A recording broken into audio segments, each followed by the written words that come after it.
persoalannya, ataukah sebagaimana yang telah dilaporkan? Inilah yang saat ini kita uji secara perdana. The News Star, information and entertainment.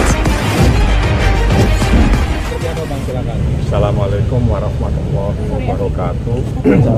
Dan selamat pagi semua ya. Jadi hari ini adalah sidang pertama atas gugatan yang diajukan oleh Nikita Mirzani terhadap RJ. Ya, dalam gugatan tersebut kita mencoba menguji ada tidaknya perjanjian lisan yang terjadi di dalam peristiwa November tahun 2024. Nah, seperti itulah prosesnya. Gugatan sudah saya daftarkan. Insya Allah hari ini adalah sidang pertama. Ya, saya akan menunggu sesuai dengan jadwal yang ada di ruang 5. Jadi sidangnya di ruang 5.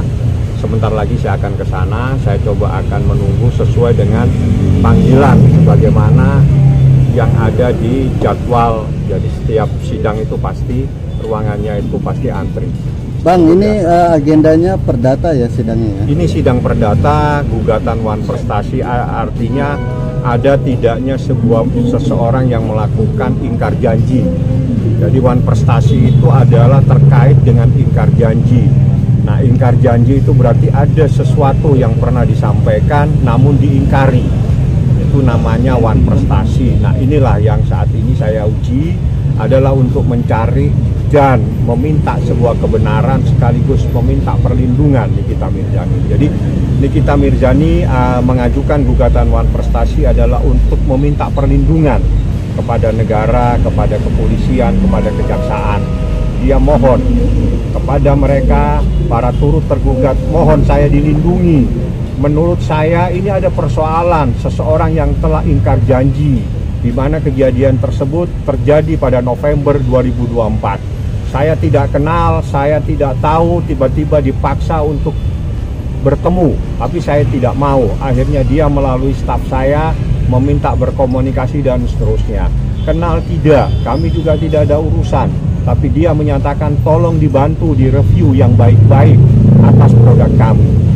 Terus persoalannya di mana? Kita diam-diam dikasih uang terus tiba-tiba kita dibilang melakukan sesuatu yang melanggar hukum. Kenal tidak? Seperti itu. Dan bersangkutan pun dalam keadaan bebas merdeka. Dia mau ngasih boleh, nggak ngasih boleh. Terus kenapa harus dia sendiri yang memaksa? Dia sendiri yang mengatur. Dibagi 2 kali. 2 kali diserahkan dalam bentuk transfer, satunya diserahkan dalam bentuk tunai. Itulah persoalan yang saat ini kita uji. Jadi Wan Prestasi itu ada seseorang yang mengingkari apa yang pernah dia sampaikan. Jadi bisa lisan, bisa tertulis yang namanya Wan Prestasi seperti itu. Tergugatnya siapa bang? Tergugat RJ dan ada satu lagi suaminya. Oh, suami istri berarti ya bang? Ya. Bang NM dihadirkan nggak bang hari ini?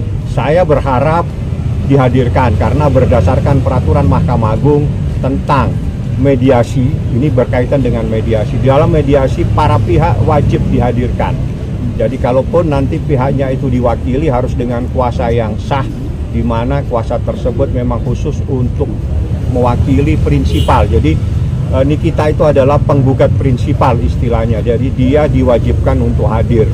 Nah, ada hal-hal yang menyebabkan seseorang tidak bisa hadir. Salah satunya kalau dia di luar negeri atau memang secara fisik tidak memungkinkan dia bisa hadir seperti itu. Gugatannya bang berapa bang?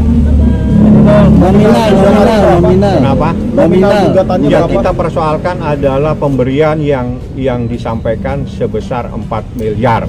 Itulah yang kita uji dan kita minta itu ditetapkan sebagai pemberian yang sah.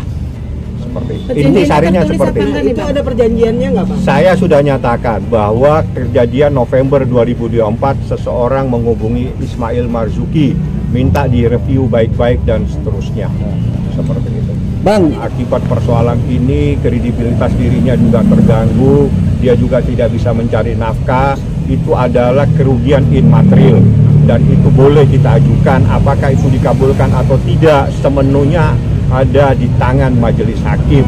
Bukan saya yang memutuskan, tapi hakim nanti memutuskan apakah kerugian immaterial ini ada bisa dikabulkan atau tidak. Yang jelas Akibat persoalan ini nama baik Nikita juga menjadi tercemarkan. Dia juga merasa dirugikan, dia juga tidak bisa mencari nafkah, sedangkan dia adalah satu-satunya seorang ibu yang mencari nafkah terhadap 3 anaknya yang masih kecil. Tidak ada satupun anaknya dari 3 itu yang bisa mencari nafkah kecuali Nikita Mirzani. Wajar kalau dia menuntut kerugian imaterial sebesar 100 miliar. Tapi yang paling inti dari gugatan ini adalah kita mencoba menguji sah dan tidaknya uang 4 miliar tersebut. Inti sarinya, saya menguji sah dan tidaknya uang 4 miliar itu yang telah diserahkan kepada Nikita Mirzani atau kepada Ismail Marzuki dengan cara 2 kali penyerahan. Yang pertama 2 miliar melalui transfer, yang kedua dibawa secara tunai. Dan ada kalimat pada saat itu, mohon direview yang baik-baik. Itulah persoalannya, kenal tidak tapi dihubungi melalui orang lain dan ingin bertemu dengan Nikita Mirzani. Saya pikir sementara itu saya akan masuk di ruangan, nanti saya akan lanjutkan supaya persoalannya lebih jelas setelah sidang ya. Ya Bang. Sesuai peraturan Mahkamah Agung harus ada di ruangan sidang ini. Kenapa? Saya bilang sesuai peraturan Mahkamah Agung harus hadir nanti pada saat itu ya. Lebih lanjut saya akan jelaskan. Inti sarinya saat ini kami menguji uang 4 miliar itu apakah pemberian sesuai dengan kesepakatan secara lisan. Itu persoalannya, ataukah sebagaimana yang telah dilaporkan. Inilah yang saat ini kita uji secara perdata. Karena apa? Niki tidak kenal dengan seseorang ini, tiba-tiba dicari, tiba-tiba minta direview yang baik-baik, tiba-tiba ya udah kalau memang begitu kasih aja supaya bisa mereview yang baik-baik dan seterusnya. Itu dia yang menentukan sendiri. Akan saya serahkan 2 miliar dulu secara transfer, 2 miliar lagi saya bawa tunai. Yang menentukan itu bukan Nikita Mirzani, bukan Ismail Marzuki.